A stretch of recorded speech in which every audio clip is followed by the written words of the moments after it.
Hello, welcome again. We are solving GATE 2019 paper 1 mechanical engineering. Question number 33 is the gas is heated in a duct as it flows over a resistance heater. Consider a 101 kilowatt electric heating system. The gas enters the heating section of the duct at 100 kPa and 27 degrees Celsius with a volume flow rate of 15 meter cube per second. If the heat is lost from the gas in the duct to the surrounding at a rate of 51 kilowatt, the exit temperature of the gas is assume constant pressure, ideal gas, negligible change in kinetic and potential energies, and constant specific heat Cp is equal to 1 kilojoule per kilogram per degree Kelvin. R is equal to 0.5 kilojoule per kilogram per degree Kelvin. Okay. So A is 32 degrees Celsius. Option A 32 degrees Celsius. B 37 degrees Celsius. C 53 degrees Celsius and D 76 degrees Celsius. Okay. So here it is given that the pressure is 100 kPa. Okay. Temperature is your 27 degrees Celsius. Okay. And volume is your 15 meter cube per second. Okay. And mass flow rate is your PV by using ideal gas equation. Mass is your as volume is in meter per cube per second, so it is mass flow rate. Okay. Using ideal gas equation, PV is equal to MRT.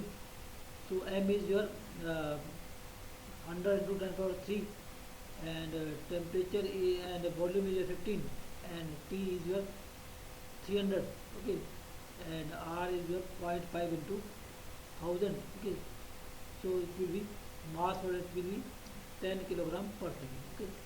So the mass flow rate is your 10 kilogram per second, and the heat loss to surrounding is 51 kilowatt, and heat supplied by the electric equation 101 kilowatt.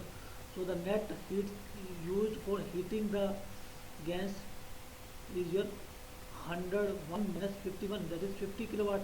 Okay. 50 kilojoule per second, and the mass flow rate is your 10 kilojoule per second. So as this heat has been used for heating the gas, so this is your Q, and Q is your 50 kilojoule per second, and it will be equal to mCp del T. Del T is the rise in temperature of gas. Okay. So as M is your 10.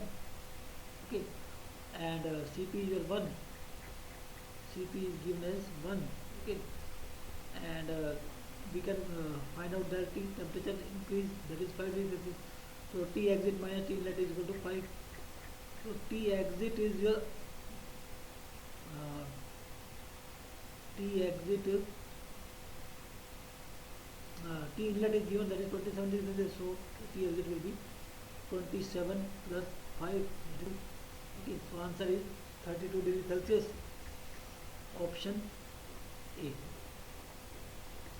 Next, a plate stage compression forging of a block is shown in the figure.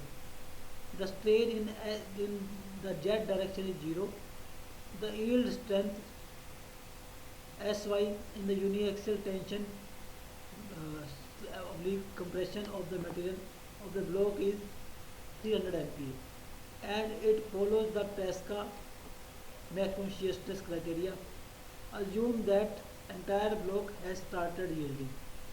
At a point where sigma x is 40 MPa compressive and tau xy is 0, the stress component y is option A 340 MPa compressive, B 340 MPa tensile, C 260 MPa compressive, and D 260 MPa tensile. Okay. So this is your moving platen, this is a fixed platen, and this is y direction, this is x direction. Okay. So the yield stress is the yield strength of the 300 MPa. Okay. So that is intentional compression. So shear yield stress according to Tresca criteria is maximum yield strength pressure tension divided by 2. Okay. So it is 150 MPa. Okay. Or we can say sigma max minus sigma n by 2, min by 2, and sigma max is your minus and sorry, sigma max is your 0, and as the compressive force has been applied, so as is your 300, okay, and minimum is this, so this is max minus min by 2, and or with 150 MPa shear, okay. So this is your shear yield stress according to Tresca theory, okay. But here it is given that now it is given that sigma x, a compressive stress is acting, sigma x is acting as 40 MPa, and we have to find out the other stress, and tau xy is 0, okay. So here the, as the metal is has to be yielded because it is a forging process, so the net shear stress in this in this plate should be equal to shear yield stress, okay. So here let sigma 2 be the minimum shear stress, and sigma x is your minus 40 MPa is your maximum shear stress, maximum principal stress, because sigma x will be principal because here there is also a compressive stress, okay. And here the compressive stress is also present, okay, that is given. Sigma x is minus 40, and we have to find out this sigma y, okay. So the maximum shear stress here will be sigma 1 minus sigma 2 by 2. So sigma 1 is minus 40, and sigma 2 is your sigma y is your sigma 2. So sigma 1 minus sigma 2 by 2 is your 150, okay. So sigma 1 is minus 40 and minus sigma 2, okay. By putting the value, sigma minus 1 is minus 40 and minus sigma 2 divided by 2, and this should be equal to shear yield stress. So we can find out value sigma 2 is minus 340 MPa, which means the sigma y is compressive in nature, so answer A is correct, okay, that is 340 MPa, okay, because it will fail in yielding shear yield stress, okay.